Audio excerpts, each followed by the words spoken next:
اگر باتیں تلخ نہ ہوں تو کروں، اگر آپ شکوہ نہ کریں تو دو چار باتیں میں آپ سے کرنا چاہتا ہوں۔ آج جو ہماری حالت ہے وہ بڑی ناگفتہ بے ہے۔ میں آپ سے ایک سوال پوچھنا چاہتا ہوں کہ ہم پاکستان میں میچ ہار گئے، بڑا دکھ ہوا، مجھے بھی ہوا، آپ کو بھی ہوا۔ ایک پاکستانی ہونے کی حیثیت سے جو ہے وہ ہمیں دکھ ہونا چاہیے تھا، اور پاکستان کی ہار بھی ہمارے لیے جو ہے وہ باعث اذیت ہے، لیکن ایک کھیل کو کھیل کی حد تک ہی رہنا چاہیے۔ لیکن ہم لوگوں نے جو کچھ کیا اس سے تو لگتا تھا یہ بڑی زندہ قوم ہے۔ لوگوں نے اینٹیں مار کے اپنی کیا فیصل آباد میں، اخبارات آپ نے دیکھے، کچھ لوگوں نے جو ہے وہ خودکشی کی کوشش کی، کچھ لوگوں نے جو ہے وہ دیواروں سے ٹکریں ماری، سکرینیں توڑ دیں، اور 6 سے 7 تک لوگ جو ہیں وہ ہارٹ اٹیک سے جو ہیں وہ مر گئے، اور باقی لوگ جو ہیں وہ اس مرض میں مبتلا ہو گئے۔ دکھ کی کیفیت جو ہوئی وہ ایک الگ کہانی ہے۔ میں کہتا ہوں یہ بڑی غیرت مندی کا مظاہرہ کیا گیا ہے، اور بڑے جوش و غضب کی کہانی ہے جو میری قوم نے رقم کی ہے۔ میں کہتا ہوں کہ ایک کھیل ہار گئے ہم،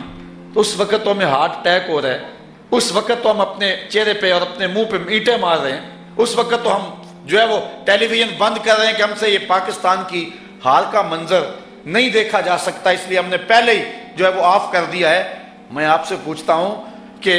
جس دن ریمر ڈیوس کو لے کے جا رہے تھے امریکی غنڈے، اس دن تو کسی نے سکرین بند نہیں کی کہ یہ منظر ہم سے دیکھا نہیں جاتا، اس دن تو کسی نے سکرین نہیں توڑی۔ پاکستان میچ ہار گیا تو اپنے آپ کو اینٹیں مار رہے اور ہارٹ اٹیک ہو رہے لوگوں کو۔ جب کتاب رحمت قرآن مجید کو آگ لگا دی گئی تھی اس دن تو کسی ایک کو بھی ہارٹ اٹیک نہیں ہوا، اس دن تو کوئی ایک شخص بھی جو ہے وہ اس کی زندگی زیر و زبر نہیں ہوئی ہے۔ تو مجھے بتاؤ کہ اگر ہمارے اوپر عذاب مسلط ہیں تو کیا ایسا نہیں ہے کہ ہم طاؤس و رباب کو اولیت دے چکے ہیں اور شمشیر و سنان کی زندگی جو ہے اس کو خیر آباد کہہ چکے ہیں، اور ہم ایک کھیل کو اتنا آگے بڑھا دیا کہ وہاں اپنی جان جیسی متاع عزیز بھی وار رہے ہیں، اور کتاب رحمت قرآن مجید کو آگ لگا دی گئی۔ پورے جہان کو آگ لگ جانی چاہیے تھی، لیکن جو ہے وہ چین سے لے کر مراکش تک اور پوری دنیا کے اوپر جتنے بھی مسلمان بستے ہیں، یہ چند مذہبی ذہن اور سوچ رکھنے والے لوگ سڑکوں پہ آئے ہیں، باقی لوگ اپنی عافیت قدوں میں تھے۔ کیا قرآن کا ان کے ساتھ ربط نہیں ہے؟ میچ کے وقت تو ساری قوم دیوانی ہو گئی تھی، ساری قوم میں کہتا ہوں پاگل ہو گئی ہوئی تھی، اور جو بعد میں حال ہوا قوم کا، اور جس طرح کے قوم کے جذبات دیکھنے میں آئے، وہ تمہارے جذبات جو ہے کتاب رحمت قرآن مجید کو جب آتش زدہ کیا گیا تھا اس وقت تمہارے مذہبی جذبات کہاں گئے ہوئے تھے؟ اس وقت تمہاری کیفیتیں اس طرح دیکھنے میں کیوں نہیں آئی؟ شاید مغرب تمہیں چیک کرنا چاہتا تھا اور اس نے چیک کر لیا کہ تمہارے نزدیک میچ کی اہمیت زیادہ ہے، اور کتاب رحمت کو آگ لگ جائے تو اس کو تمہارے نزدیک جو ہے وہ اہمیت تم نہیں دیتے ہو۔ اس لیے اس نے دوبارہ اعلان کیا کہ اب اس کے 6000 نسخے بھی جلائے جائیں گے، اور ہر مسجد کے سامنے یورپ کے اندر جو ہے اور امریکہ کے اندر جو ہے وہ ہم مظاہرے بھی کریں گے۔ اس نے اندازہ کر لیا کہ یہ قوم جو ہے وہ قوم مردہ ہے، لیکن اس بجھی ہوئی راگ کے اندر بھی چنگاریاں موجود ہیں۔ بعض اوقات ایک شخص ہی پوری قوم کا کفارہ ادا کر دیتا ہے۔ لیکن میں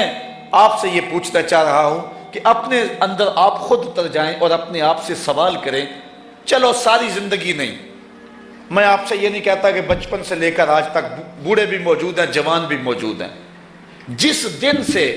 قرآن مجید کو آگ لگائی گئی ہے، کتاب رحمت کی آتش زدگی کا واقعہ ہوا ہے، میں آپ سب سے پوچھتا ہوں، تلخ سوال ہے، جس دن سے قرآن مجید کو آگ لگائی گئی ہے اس دن سے لے کر آج تک تقریباً 1 مہینہ ہو گیا ہے، مجھے بتاؤ کہ آپ نے قرآن کے لیے کیا کیا ہے؟ مجھے اس سوال کا جواب دو۔ باقی پچھلی زندگی کا سوال میں نہیں آپ سے کرتا۔ جس دن سے قرآن مجید کو آگ لگائی گئی ہے آپ لوگوں نے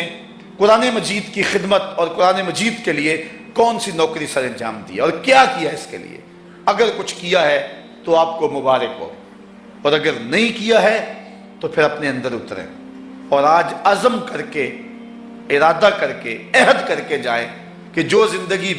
بیت گئی، آئندہ زندگی کے جو تھوڑے سے دن ہے یہ قرآن کی نوکری کرتے رہیں گے، اس قرآن کے نام لگا دیں گے۔ جو نوجوان کمپیوٹر جانتے ہیں وہ صبح و شام جو ہیں وہ قرآن مجید کی عظمت کے موضوع پر اور قرآن مجید کی تعلیمات کو جو ہے وہ مختلف، اگر آپ ذاتی ویب سائٹ بنا سکتے ہیں تو بنا کر جو ہے وہ دنیا کے آگے پہنچائیں، نہیں تو یوٹیوب کے اندر ڈالتے چلے جائیں، ایک طوفان بپا کر دیں۔ اس وقت دنیا کے اوپر 6 ارب انسان بستے ہیں، جس میں 1.5 ارب مسلمان ہیں، تو اس کا مطلب یہ ہے کہ دنیا کے اندر ہر چوتھا شخص جو ہے وہ مسلمان ہے۔ تو مسلمانوں کی اتنی بڑی تعداد ہو، اور اگر ہم راست اقدام ہو جائیں اور کسی معاملے میں اپنا رخ سیدھا کر لیں، تو کفر کو جو ہے وہ راستہ نہ ملے دم دبا کر بھاگنے کا۔